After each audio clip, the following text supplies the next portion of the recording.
Well, I'm interested in democracy, and the two questions I think about a lot are: what does democracy need and require from religious institutions and people? And on the other side, what is it legitimate to require by, can religious people expect something from democracies? What's the minimum they can expect? And I call this, rather than secularism, because I feel this creates all sorts of problems. And I want to get some idea of mutual respect. And I call that the twin tolerations. And all I mean by that is that for democracy to function, religious individuals and institutions have to respect and tolerate the results of democratic processes and the right, and indeed the sovereignty, of democratic institutions to write laws, right? So, and on the other hand, and this has been often under-theorized by people who are interested in secularism, we're talking about citizens, we're talking about individuals. What about if these individuals, as in India, many of them are deeply religious? What right do they have to expect, what rights should they expect from democracy?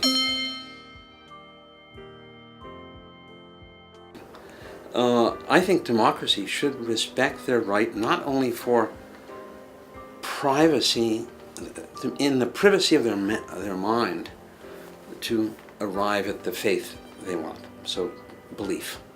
It goes way beyond belief. It's public practice, a statement in civil society of some of your interests, your arguments, and the right to organize, indeed, in political society. I mean, look, Christian democracy did that. The founders of much of the European Union were Christian democracy.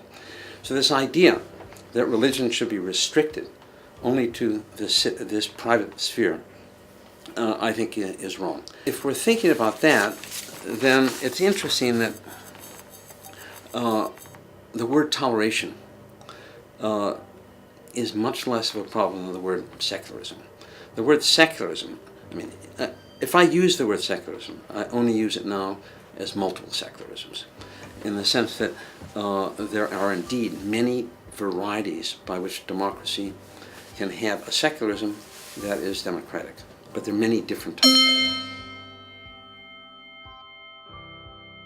So the idea that there's only a huge problem in Tunisia, where I'm working a lot now, is that the people trained in the French tradition see that there's really only one version of secularism, and that's the French 1905 version of secularism, which really entails almost a complete separation of church and state.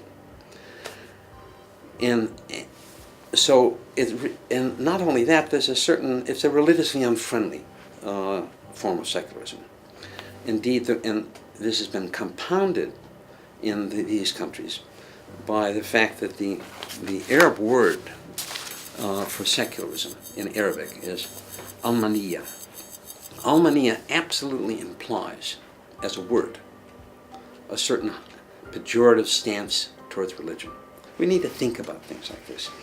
And we need to think about things, and I'm absolutely convinced that Tunisia still has a chance for being a democracy, but the hard secularists are French 1905 secularists, and they simply can't believe that any form of religion in the polity is acceptable.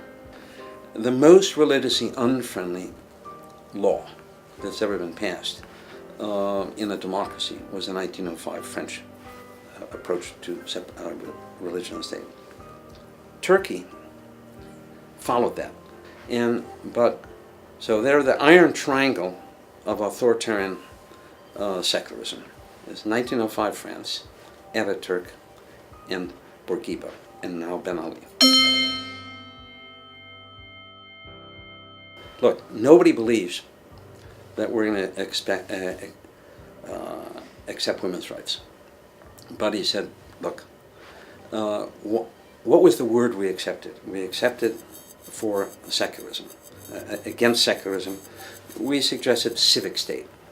Civic state is a good word because it means not a religious state and not a military state. Egypt's going to have a military state, and some people think we're going to have a religious state here. We don't want it. But we do want a democracy, and we want a civic state. So there's a lot of interesting thinking about this and creating new concepts. And so we're living in very important times.